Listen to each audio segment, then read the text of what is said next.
Hello, welcome to Casual Veteran Gamer. Panel from Hell Grimforge just finished and we were inundated with details and hints of what will be coming in patch 6. This also means that patch 6 is just around the corner and I will be talking about what we can expect. Since I have no footage of patch 6, I'm just going to be having a couple of battles going on in the background. First of all, arguably the biggest change is the release of the Sorcerer class with its two subclasses, Draconic and Wild Magic. This was already revealed before Panel from Hell Grimforge, but it's probably one of the biggest announcements. For those not in the know, sorcerers are usually born with innate magical abilities, although that's not to say that they show these abilities from birth. They use charisma as their casting modifier, only learn a limited number of spells each time they level, have the same number of spell slots as a wizard, cleric and druid, i.e. they are a full caster, and have access to metamagic, which lets them manipulate spells in different ways.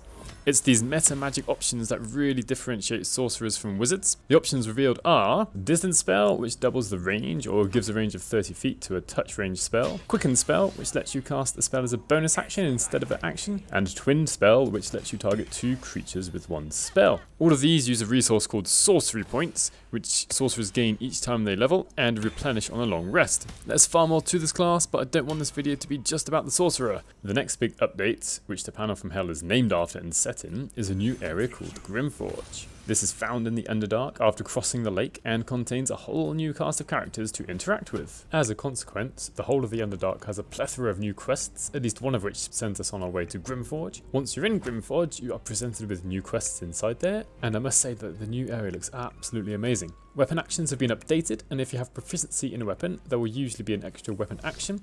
These weapon actions now appear in the normal hotbar, and have been taken away from being next to the attack buttons.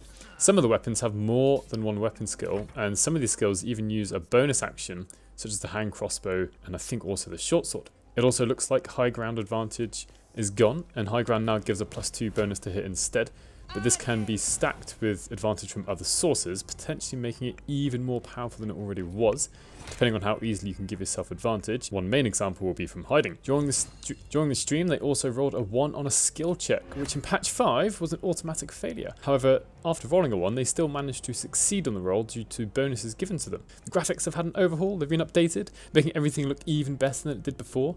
It was also mentioned that Githyanki have updated animations.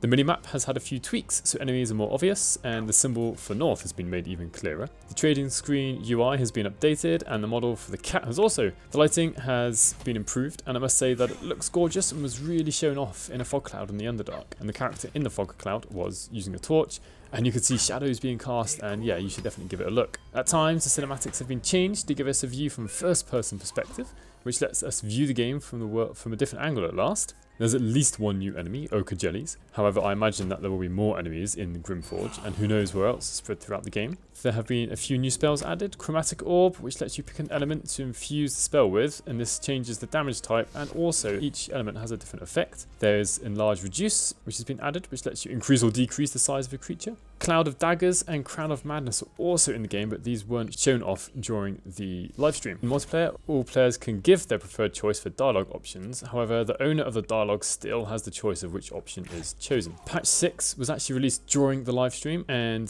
the Larian Gazette has been sent out, number 17, which has a list of all of the updates. There are far too many to go through in a simple video. I've just picked some of the major ones and the ones that we saw immediately in the stream. Let me know what you think of patch 6 and of the new class, the Sorcerer, the new area, all these minor updates. There have been plenty of fixes as well. If you made it this far, please consider subscribing.